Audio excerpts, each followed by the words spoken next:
Hello and welcome to Think About It. I'm Sylvia Henderson, your host, and I invite you to tune in, take what you see and hear, and, well, think about it. Today, we talk about a lot when you've seen my shows about starting a business, about growing a business, and once or twice we've talked about exiting a business. But there's something that is rarely talked about, and that is how do you turn around a business? And that's what we're going to talk about today, business turnaround, so that you're not exiting before it's time.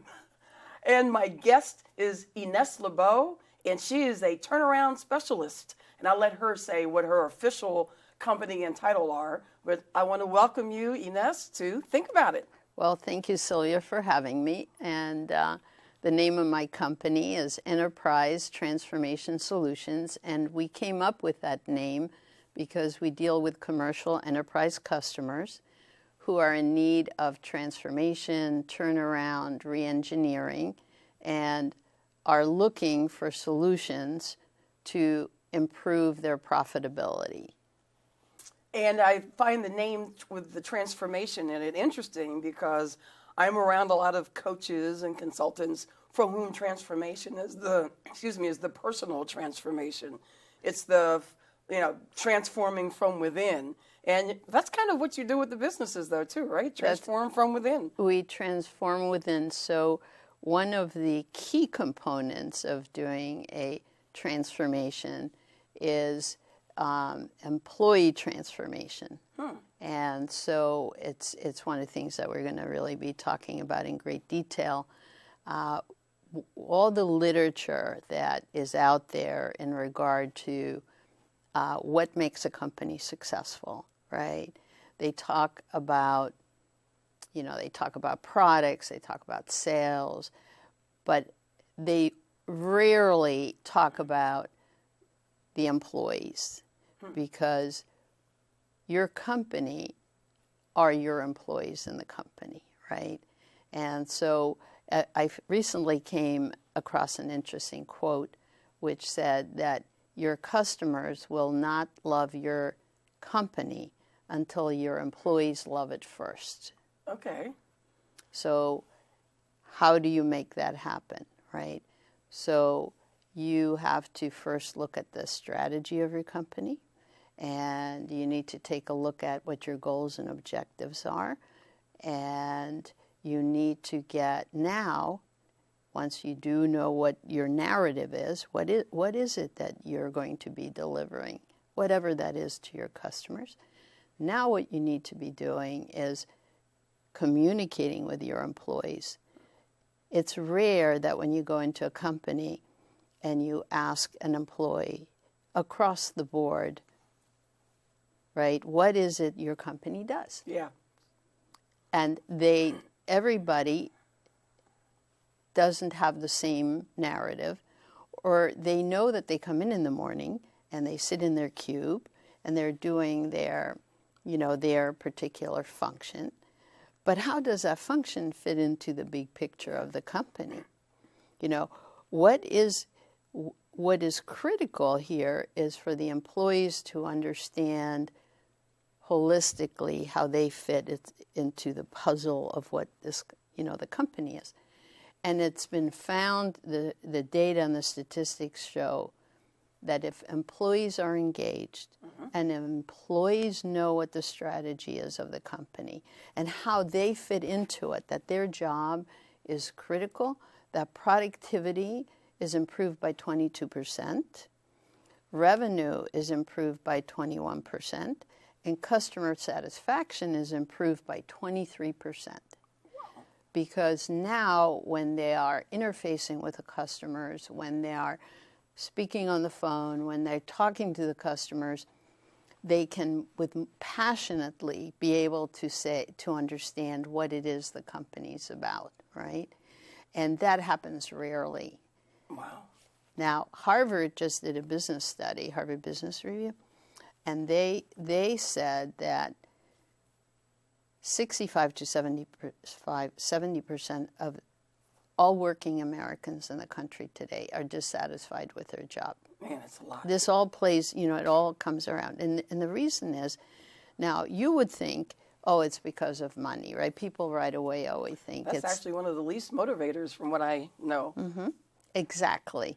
Because let's assume you're getting paid what you should be getting paid for the job that you're doing. It's two things. Number one, that was on top of the list was how they interface with the peers. Okay. And I'll talk a little bit more about that because that's an interesting phenomena. And number two is their managers. Okay, I'm not surprised. Yeah, but when you read what the employee said, it's really interesting. So now, but going back to number one on the peers, you come to find out they bicker. It's sort of like, here we are adults, we're coming to work, we pay our mortgage, we have children, and then we come to work and we're all going to bicker with each other and argue. And you've all seen it, right? We've all seen this phenomena that happens, and everybody doesn't want to be outperformed by somebody else, and so somebody, starts rumors and does all of that. And it's very disruptive. And it leads to number two, the managers, because people are promoted into those jobs. Yes. Right? Who don't have the skill set, and the number one skill set should not be their product, right? Yeah. It should be people management. Right. And the irony is, coming from the corporate world, the irony has been coming from a technical company, the highly technical person gets promoted to management, and they can't communicate, they don't deal with people well, don't know how to motivate and inspire. So, yes, all of that. And companies say people are our most valuable resource, but yet we don't see it. It's like lip service, yes. Right? It's like, and I need to say that because it sounds good in the press, right? But no one that I have met, at the CEO executive level, they are really more focused. The focus is the revenue. It's it's bringing in additional customers or sales, but what at the core of this, at the gut of this, who brings in your revenue? The people that work for you. Right. So execution. True. Execution. So let's say you have the company that sells, and you have the company that, you have your product and you sell. And now it comes into the service delivery operational funnel, right? These are the people who are going to make or break it. Okay. Right? Because they have in their hands to convert that product or service, deliver it to the customer, and then in turn you translate it into revenue. Okay. Those people, it's the same people who are dissatisfied with number 1 and 2 in that Harvard Business Study. Right? It's the same. It's that same group of people. And right? I remember being told that while the company was very well known, but I won't say the name on the show, when I walk in the door, I am the company. They don't see the 3 letters of the company; they see me. Right. So that's kind of that's the same. The interaction with the client. So my turnaround in re-engineering. Okay. My practice, right, with my partners, when we get called in, right, we're recruited into companies who are struggling. Okay. Right? And we are recruited in because there's some problem. And I'll bet they don't know why they're struggling. Exactly. They think they're not making enough sales, or they think they're not producing enough widgets. Right. But the problem really is something different. It's something different. Now, sometimes it is not enough sales, or the company doesn't have the right strategy. Okay. They don't have the right products. They had the right strategy and products, but it became commoditized and the market changed, and they didn't change fast enough to make the shift, right? So now they're like, I was making revenue, I had this product, the product now it shifted. Oh my God, what is my opportunity to make a shift in my company to something else, right? So that is one restructuring and reengineering opportunity. The other one is when we come in, we obviously first look at the financials, the P&L review, because numbers tell a story. The numbers tell a story of the company, and it tells you in what areas, right? To the accountants and the CFO, it's numbers, but they can see the sales numbers.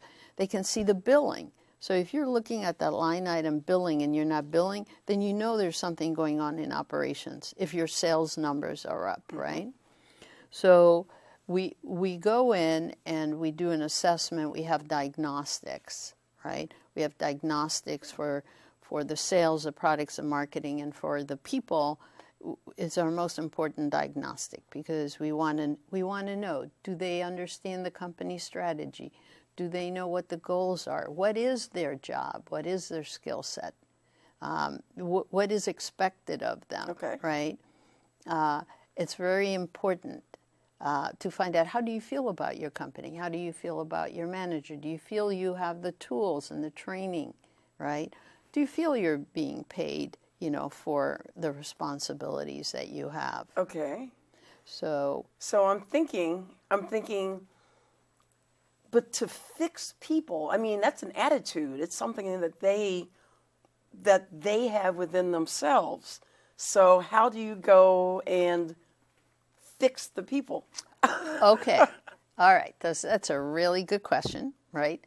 So we work with the executive staff, right? The chief operating officer, and his or her direct reports, right?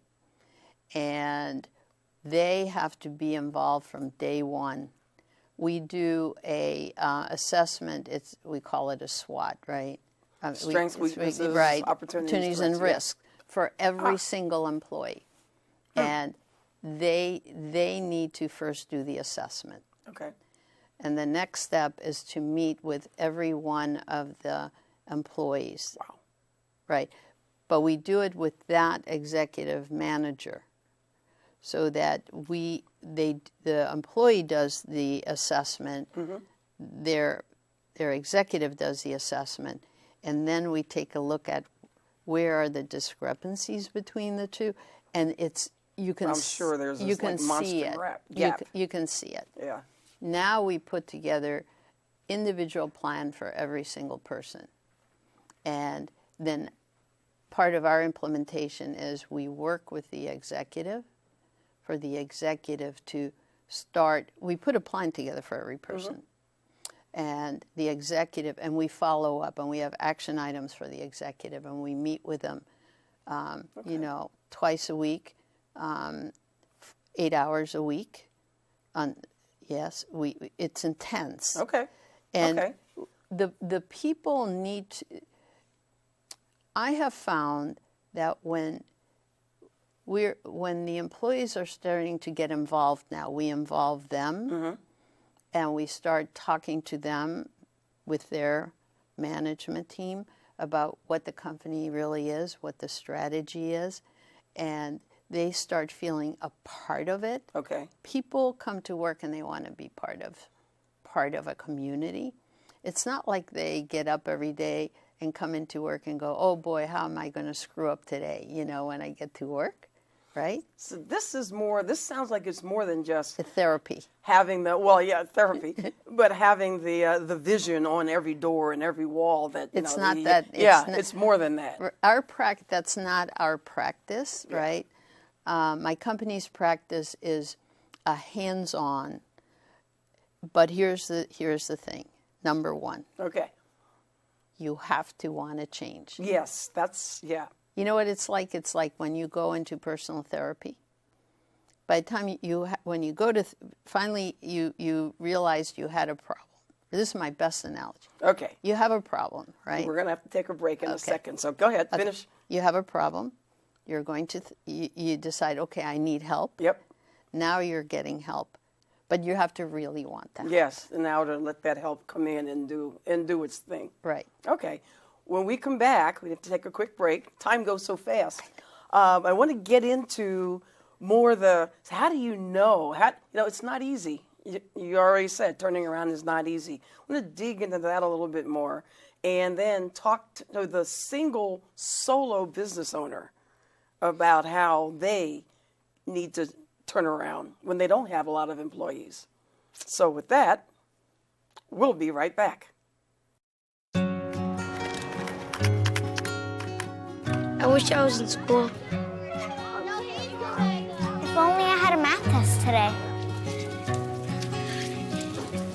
I'll stay after class. I'll clean the chalkboard. I wish I was in school. School ends, but free lunches for your kids don't have to. Find your local food bank at feedingamerica.org/summer meals for help.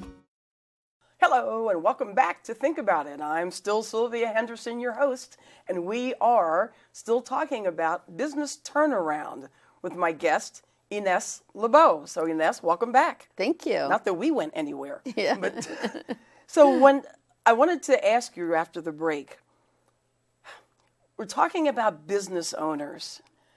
And I'm thinking business owners, entrepreneurs, whatever word, CEOs, whatever words we want to use, are passionate about their business and proud of their business, I would think.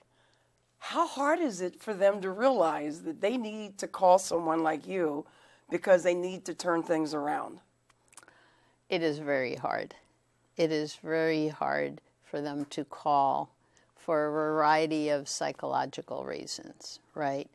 They actually have to admit that while deep down they know they have a problem because they can see they have a problem, they really admit that they really have a problem and that they need to bring in help. But it's a perfect time for them to bring in some help to get an objective view. I always say to my clients, I'm like Switzerland, right? Neutral territory. Yeah, neutral territory. I'm not making any value judgments. I'm here to help you. That is really my passion. My passion, I've been doing this for 34 years. I've been recruited into 12 different companies, and we exited 9 of them successfully. Wow. And it's my passion. I love coming in and helping companies, right, to overcome, right, their current challenges and get to the next level of profitability, right? It's very difficult. That's the biggest hurdle, right? In all of us in life, right? Yeah. It's our biggest hurdle to admit that we have a problem. And oftentimes it's because they feel they somewhere were culpable, sure, right, of causing that problem. So you talk about an employee, fixing employees, and there's a certain size company that has employees like that. You have that startup, the solo business owner, that techie or whatever. They're not always techies, who start with their 2 or 3 employees. I don't know what the dollar cutoff is, but I'm thinking at some point, the $100,000, $1 million, not sure what your ideal client is. At some point, they then have the employees and they're so distant from them that they don't quite keep up with the employees. So what's the cutoff? Is there a difference in the procedures for turnaround for a small business versus big corporation? Right, a big company. Actually, there is not, right? There is not a difference because there is a structure to it, right? You need to analyze your strategy, right? You need to look at your goals. You need to have a detailed, implementable plan. So if I'm a $100,000 company, right, I need to have developed a plan. So if I go off sides, I can now take a look at where did that happen in my planning process. Okay. I put my strategy together. Using my strategy as my baseline, I put together my detailed plan on how, because you need a roadmap. I mean, it's not like you want to get in your car, you don't know where you're going. Right. You want to know, your destination. So whether you're a $50,000 company, you need to have a plan. So it's really not any different than I've worked for companies that were $400 million companies. Whoa, okay. Right? And so, but it was the same process and procedure. I've worked with startups. Right. I've worked with companies who were $40 million, One company was a $10 million company, and it was the same thing. We had to look at our strategy, our products, process, procedures, and systems. Now, Sylvia, one of the things that we didn't talk about was there's three-legged stool here to this process, right? Okay. It's the people, which we talked about, process, and it's the systems. What's interesting about this is you really can't devise your process and procedures until you have the right people, right? Well, you have your strategy and your plans of what you want to accomplish. You have the right people. Now you can devise your process and procedures. Interesting. So you wouldn't have the procedures first and hire people into that. Because it's also a skill set, and it's also you determine what your goals and objectives are, right? So you want to make sure that you hired in the people who can follow that and that would be on board with the process and procedure. Back to ownership, that they take ownership, that they take pride. So you want them to be a part of the, devising them. And only then can you start looking at systems. Many companies, and these small companies tend to do it, they come right in, they get systems. The thing is, the process, you have to devise the process and procedures that the system, as a user, will implement, not where you implement it and then everybody else has to scramble, right? Which is a big hole in our, one of the things we constantly are fixing when we're doing turnaround management. Okay. Because early on, they got some money, they set up some systems, and then we found, but those systems aren't supporting what they're doing.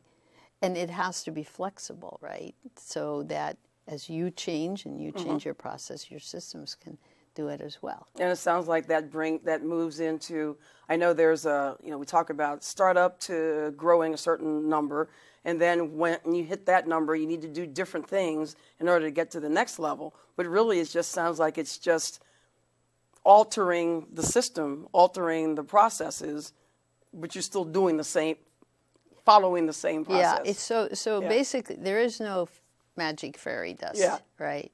This is just block and tackle, follow your plan. Make adjustments to your plan if you see that you need, it's like, the analogy that I use is your team, they're on the field, it's football, right? You had a plan. Okay. You got the whole team, the quarterback, everyone's out there. Okay, now you're losing like crazy. Right. First quarter is up. So you're going to go and make adjustments, right? Unless you want to lose the game, right? And know where your goalpost is. That's always good. And which side, Yeah, and which side you're on, right? Yeah. Okay. And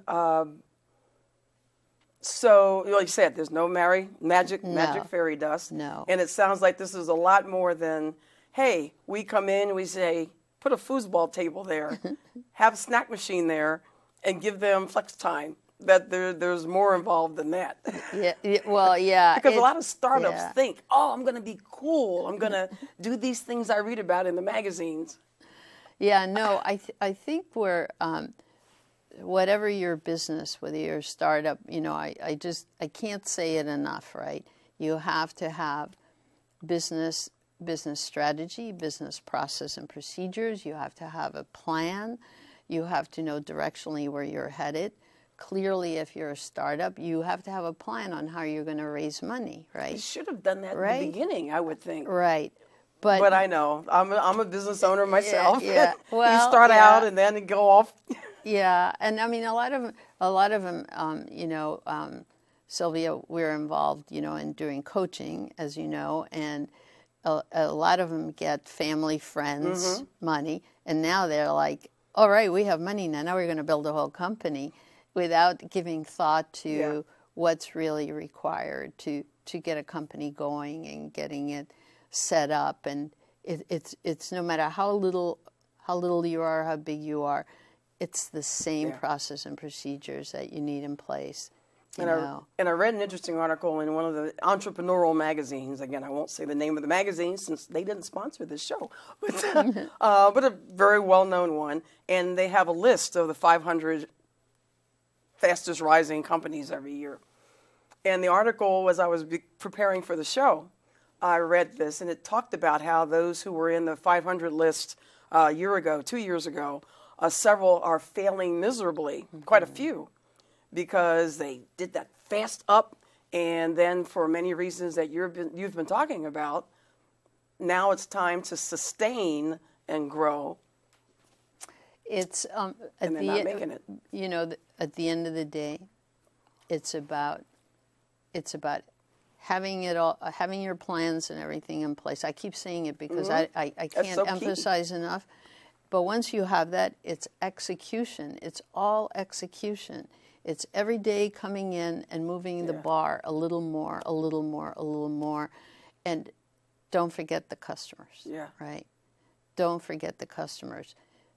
Everybody forgets at the end of the day that you're delivering a service, and your paychecks that you're getting and the revenue that's coming in to sustain the company is coming from the customers who are expecting great customer service. And that isn't that.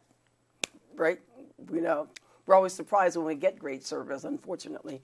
That's the norm I know, today. that's the sad. Yeah. So I wish we had, oh man, I want to dig into this a lot more deeply, but we're running out of time. So who calls you in to help them? And kind of real quickly, what do you do when you go in? Okay. So people who call me are CFOs of companies, CEOs of companies, lawyers who have customers, right, because they're doing legal work, they can see that they have issues. CPAs who see the numbers tell the story.